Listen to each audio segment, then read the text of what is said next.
중국 인민해방군이 이 차세대 스텔스 전투기라면서 대대적으로 띄우고 있는 J-35, 그러니까 젠-35가 실제로는 기대 이하의 성능을 보이고 있고 대외적으로 공표한 데이터들도 조작되었다, 이런 폭로가 나와서 관심을 모으고 있습니다.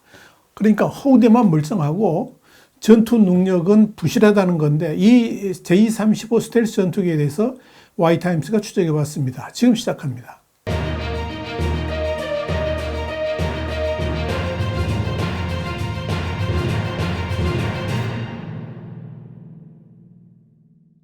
미국의 소리 VOA는 현지 시간 17일 중국 언론들이 최근 중국의 차세대 스텔스 항공모함 탑재기인 J-35의 주요 지표가 미국의 F-35보다 우수하며 후젠 항공모함에 J-35가 탑재된다면 작전 능력이 미국 항공모함과 같거나 그 이상일 것이다, 이렇게 보도한 바 있다 그러면서, 그러나 국방 전문가들은 중국군이 발표한 데이터 자체가 신뢰가 없으며 J-35의 궁극적인 능력이 무엇이든 간에 오랜 기간 동안에 상당한 자금과 기술 경험을 투자한 미국의 F-35하고는 비교 자체가 되지 않는다라고 말했다, 이렇게 보도를 했습니다. VOA에 따르면 중국의 스텔스 해군 전투기인 J-35는 전자기 투석기를 이륙에 사용하는 중국의 003 항공모함 푸진함의 주 항모 기종이 될 것이 거의 확실합니다.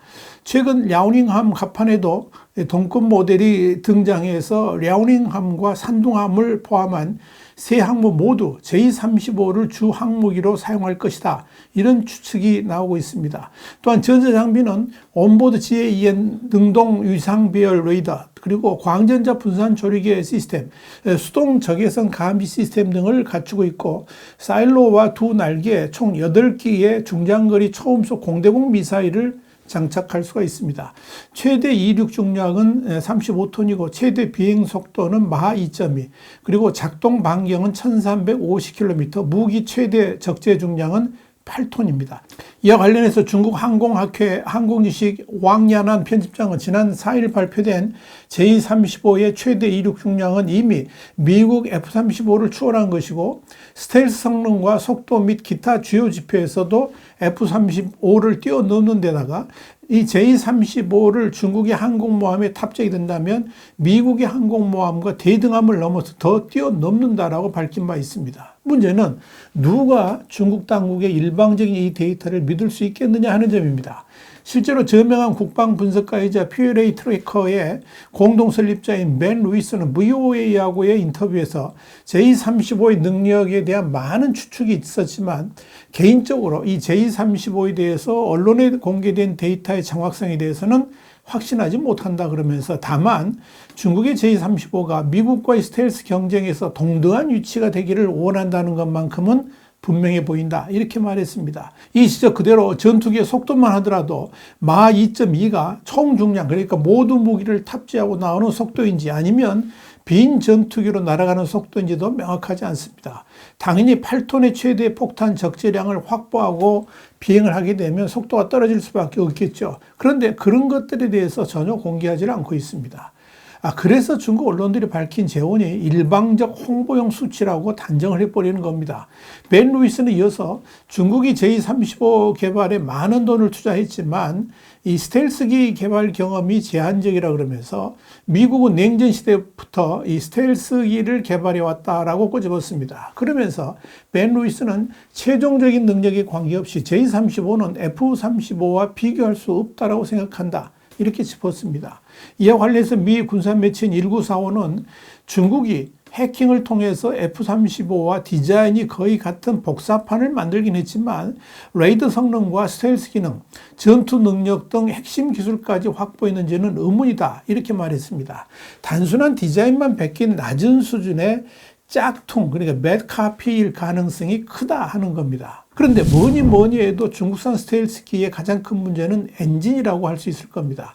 사실 중국산 스텔스기에는 그에 걸맞는 스텔스용 엔진이 부착되어야 되는데 중국은 아직도 이 엔진 개발 문제로 곤욕을 치르고 있습니다. 이와 관련해서 대만 국방안보연구소 양이쿠이 연구원은 개인적으로 중국 전투기의 가장 중요하고 가장 큰 문제는 무게를 제외하고는 엔진이라고 생각한다 그러면서 J-35에는 러시아 RD-33을 기반으로 한 WS-13 엔진이 장착되어 있다고 밝혔습니다.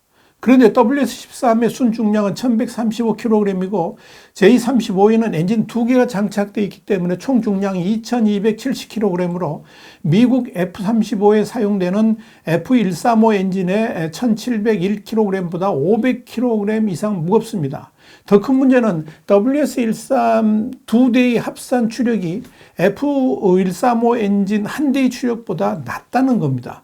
그러니 당연히 이 WS-13 엔진이 F-35 엔진과는 비교 자체가 안 된다라고 말할 수 있는 겁니다. 물론 홍콩의 원후이 웹사이트는 최근 중국 항공업계에서 공개된 정보를 바탕으로 J-35의 엔진은 2개의 터보팬 19, 그러니까 WS-19 황산형을 사용하고 있다고 밝힌 바 있지만 지난해 3월까지만 해도 아직 최종 개발이 완료된 것이 아니다. 이런 리포트가 있었기 때문에 1년 만에 미국의 F-35와 같은 수준의 엔진으로 업그레이드를 했을 것이다. 이건 생각할 수가 없는 일입니다. 더더욱 중국을 향한 미국의 제재 조치는 이 고급 합금 등의 중국 수출이 막히면서 중국산 독자 개발을 지연시키는 요인이 되고 있습니다. 문제는 엔진이 이렇게 무겁다 보니까 J-35가 항공모함의 탑재기로 선정된다 할지라도 8톤의 무기를 적재하고 과연 제대로 이륙할 수 있을지의 여부입니다. 어쩌면 무기를 전혀 탑재하지 않고 홀가분한 상황에서 이륙은 가능할지 모르겠지만 자칫 이륙 과정에서 바다로 추락을 각오하고 테스트를 해야 될 수도 있을 것입니다. 또한 엔진이 그렇게 무겁고 추력도 제대로 나지 않다 보면 공중전에서 급가속과 급회전 등이 불가능해집니다. 그렇다면 공중전투에서 매우 불리한 상황을 맞이할 수도 있습니다. 이런 모든 기본 능력을 다 갖추었다 하더라도 조종사의 경험도 전투에서는 중요한 변수가 됩니다. 그런데 그 능력은 중국군이 결코 미군을 따라가지를 못합니다. 아직까지 구체적으로 실상을 드러내 보이지 않은 J-35 스텔스 전투기를 평가하려면 중국이 이미 미국의 F-22에 맞설 대항마라고 자부하고 있는 이 5세대 스텔스 전투기 젠-20을 보면 됩니다.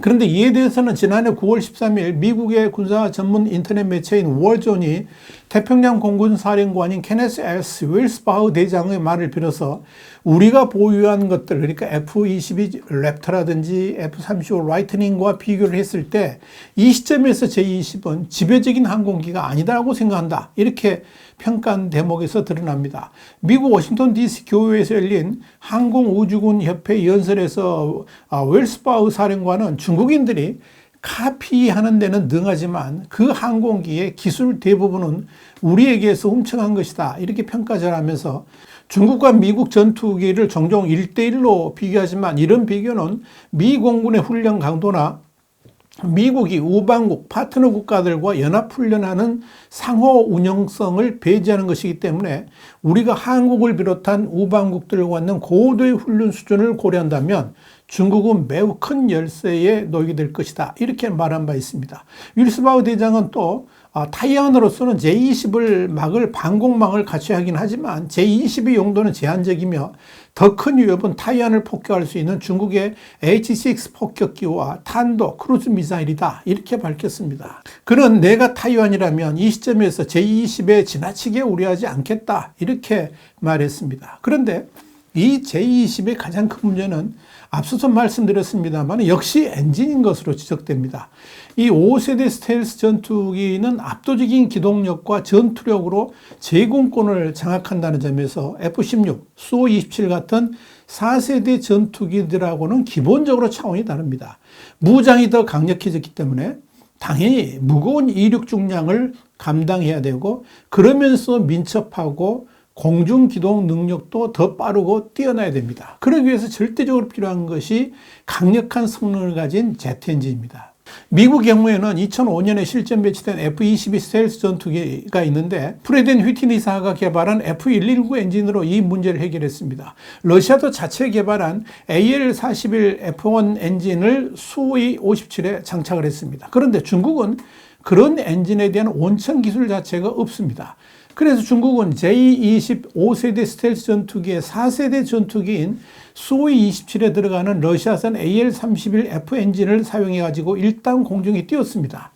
나중에는 러시아산 AL-31F 엔진을 복제한 WS-10 엔진을 장착했던 겁니다. 문제는 이 러시아산 AL-31F 엔진이라든지 이를 복제한 WS-10 엔진 모두 제20 전투기의 무거운 기체를 감당할 만큼 추진력을 발휘하지 못한다는 점입니다. 당연히 겉만 스텔스기처럼 번지를 할 뿐 실속이 매우 부족한 전투기가 되어버린 겁니다. 그래서 중국은 러시아의 수호이 57에 들어가는 AL-41F1 엔진을 수입하려고 무진장애를 썼는데 이번에는 중국의 복제를 우려한 러시아가 판매를 거부해가지고 실패로 돌아갔습니다. 아직도 그 기술을 이전해 주지 않고 있습니다. 그러자 중국은 하는 수 없이 러시아산 AL-31F 엔진을 복제한 WS-10 엔진에 추진력을 더한 WS-15라는 엔진을 자체 개발했는데 문제는 이 엔진의 안정성이 문제입니다.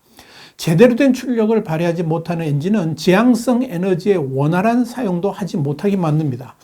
홍콩의 사우스차이나 모닝포스트는 제20 엔진의 출력 부족이 레이저라든지 입자비인과 같은 첨단 무기를 장착하는 데 어려움을 주고 있다고 보도했습니다. 이것이 제20의 실상입니다. 여기에 대해서 미 공군대학 항공기 전문가인 스티브 버제스는 중국 내 제공권은 우위에 있겠지만 서태평양으로 나오게 되면 그럴 수 있을지 의문이라 그러면서 조종사 수준과 공중 제급유, 정보 네트워크, F-22와 F-35의 선진 기술 등 고려해야 될 요소가 많다라고 했습니다. 한마디로 제20은 F-22에 비해서 아직 상대가 되지 않는다라고 평가한 겁니다. 자, 상황이 이러니까 중국 협풍을 그대로 믿어서는 안 된다고 말하는 겁니다. 대만 인근의 군사공항에 제20이 널려 있어도 그리 두렵지 않게 느껴지는 이유가 바로 여기 있는 것입니다. YTN 정세 분석이었습니다. 감사합니다.